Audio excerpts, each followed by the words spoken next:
Hello बच्चों, आप सभी लोग अच्छे हैं। चलिए ठीक है, आज मैं कक्षा 12 रसायन विज्ञान का ठोस अवस्था चैप्टर से एक नया टॉपिक लेकर के आया हूँ जिसका नाम है आयनिक कंपाउंड, आयनिक यौगिक। ठीक है, और आयनिक यौगिकों में आज मैं पहला टाइप लेकर के आया हूँ AB टाइप का, और उसका एग्जाम्पल है NaCl या NaCl क्रिस्टल जालक। ठीक है, NaCl क्रिस्टल जालक में आपको पता है कि NaCl जब आयन में टूटेगा तो एक सोडियम आयन बनाएगा और दूसरा क्लोराइड आयन बनाएगा। आपको मैं एक जानकारी के लिए बता दूं कि यहाँ पर क्लोराइड आयन का जो आकार है वो सोडियम आयन के आकार से बड़ा होता है, इसलिए क्लोराइड आयन क्या करेगा, इस पूरे के पूरे क्रिस्टल में संकुलन का कार्य करेगा, और जो सोडियम आयन होगा वो क्या करेगा, रिक्तिकाओं को भरेगा। मतलब जो क्लोराइड आयन के स्थान को भरने से जो बचा हुआ स्पेस होगा या बचा हुआ क्षेत्र होगा उसको भरने के लिए सोडियम आयन भाग लेगा। ठीक है, यहाँ पर आपको एक चीज बता दूं कि जो क्लोराइड आयन होता है वो FCC टाइप की पैकिंग करता है। किस प्रकार का संकुलन करता है? FCC टाइप का। आपको पता होगा कि FCC टाइप की पैकिंग कैसी होती है। पहली बात तो परमाणु कहां पर होते हैं, क्रिस्टल पॉइंट पर, कोनों पर। उसके बाद और उसके अलावा कहां पर होता है, फलक के केंद्र पर। देखिए मैंने यहाँ पर सिर्फ और सिर्फ क्लोराइड आयन को फिल किया है। देखिए गौर से, यहाँ पर कोनों पर है, 8 कोनों पर, और उसके बाद यहाँ पर क्या है, फलक पे। कहां पर है, फलक पे। ये देखिए 4 के बाद ये फलक, ये 4 के बाद ये फलक, ये 4 के बाद ये फलक, उसके बाद ये 4 के बाद ये फलक, ये फ्रंट का फलक और ये बैक का फलक। ठीक है, आया ना समझ में?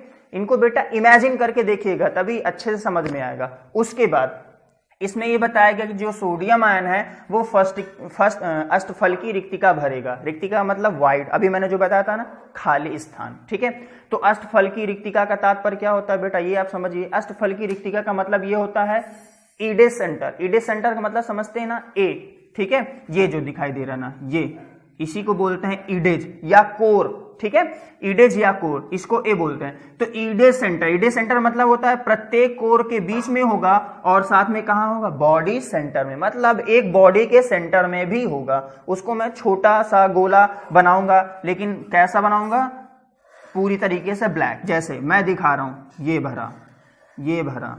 ठीक है, कहां पर जा रहा है, ईडेज सेंटर। गौर से देखिए, ये ईडेज का सेंटर है, ये ईडेज का सेंटर है, कोर की मध्यिका। ये कोर है तो इसका मध्यिका हो गया, ये कोर है तो इसकी मध्यिका हो गई। ठीक है, मैं क्या कर रहा हूं, गौर से देखिए, मध्यिका में भर रहा हूं। कहां पर, कोर के मध्य में। ओके, जहां जहां भी आपको दिखाई देगा कोर, उसके मध्य में आपको इसे भरना है। और ये है बॉडी सेंटर। गौर से देखिए, ये है बॉडी सेंटर का, जो बॉडी सेंटर इसमें बताया गया था ना, ये सोडियम आयन कहाँ का है, बॉडी सेंटर का है। ठीक है, अब गौर से देखिए, अब अगर मैं बात करूं कि NaCl में सोडियम आयन की कितनी संख्या होती है। ठीक है, देखिए गौर से देखिए, इस पूरे के पूरे NaCl में सोडियम आयन की कितनी संख्या होगी। तो सबसे पहली बात आपको क्या करना है, ईडेज सेंटर। ईडेज सेंटर का मतलब क्या होता है, कोर के मध्य में। तो कोर के मध्य में कितने सोडियम आयन है और बॉडी सेंटर में कितने सोडियम आयन है, इन सभी को अगर हम टोटल कर देंगे तो हमको पता चल जाएगा कि NaCl में सोडियम आयन की कितनी संख्या है। अब आपको ध्यान रखना चाहिए क्या, कि कोई भी घन हो, ठीक है, कोई भी घन हो तो उसमें कोर की संख्या कितनी होती है, 12। आप इसको आराम से काउंट करिएगा। ठीक है, तो 12 होंगे, और हर एक कोर के मध्य में जो परमाणु स्थित होता है वो कितना भाग लेता है, 1/4। कितना भाग लेता है, 1/4। कोनों पर 1/8 होता है, केंद्र पर पूरा का पूरा एक परमाणु होता है, फलक के मध्य में 1/2 भाग लेता है, और कोर में कितना भाग लेता है, 1/4। तो कोरों की संख्या कितनी हो गई, 12। भाग लिया परमाणु कितना, 1/4, प्लस बॉडी सेंटर में कितना परमाणु भाग लेता है, पूरा का पूरा 1, और बॉडी सेंटर होता कितना है, 1। तो क्या होगा, इसको हम क्या करेंगे, टोटल करेंगे। ये आ जाएगा 3 और ये हो जाएगा 1, मतलब 3 + 1 = 4। पूरे के पूरे NaCl क्रिस्टल में सोडियम आयनों की संख्या कितनी होती है, 4 होती हैं। आया ना समझ में?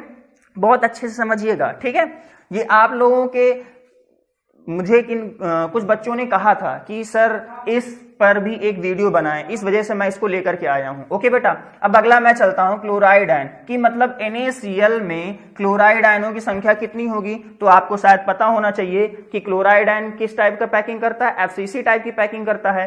तो FCC कितनी होती है आपको पता होना चाहिए कि FCC, याद करिए, याद आया कुछ? हाँ बिल्कुल, FCC। तो गौर से देखिए इसमें क्या होता है, फलक में कितने फलक हैं? 6। क्लोराइड आयन की मैं संख्या निकाल रहा हूं बेटा, ध्यान देना, दिख रहा है? हाँ दिख रहा है। क्लोराइड आयन निकाल रहा हूं, तो क्लोराइड आयन में सबसे पहले कोनों पर परमाणु हैं। कितने परमाणु हैं? 8 कोन होते हैं। 8 कोनों में कितने परमाणु भाग लेते हैं? 1/8 प्लस फलक में भी तो है ना, तो फलक की भी काउंटिंग करें, कितने फलक हैं? 6, ठीक है। और एक फलक में कितना भाग लेता है? 1/2। इसको क्रॉस करेंगे तो यह आ जाएगा 1, और इससे क्रॉस करेंगे तो 3, मतलब 1 + 3 = 4 क्लोराइड आयन। आयन समझ में दिख रहा है बेटा? हाँ अच्छा, चलो मैं इसको ऊपर राइट कर देता हूं, इस वाले टॉपिक को मैं यहां पर राइट कर देता हूं, यहां पर, मतलब फलक से क्रॉस किया तो 1 और ये 3 = 4 क्लोराइड आयन पार्टिसिपेट करते हैं। ठीक है बेटा, आयना समझ में कि मतलब एक NaCl के क्रिस्टल को बनाने में कितने क्लोराइड आयन भाग लेते हैं? 4। और कितने सोडियम आयन भाग लेते हैं? 4। आयना समझ में?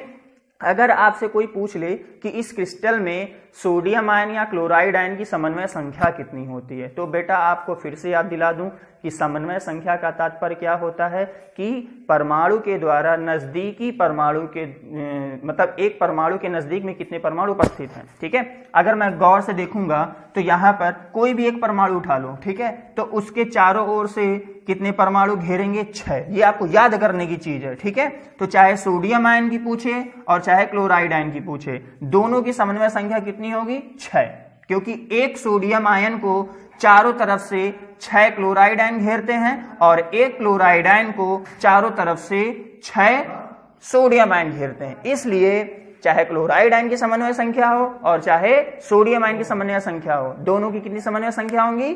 6। ओके बेटा, थैंक यू।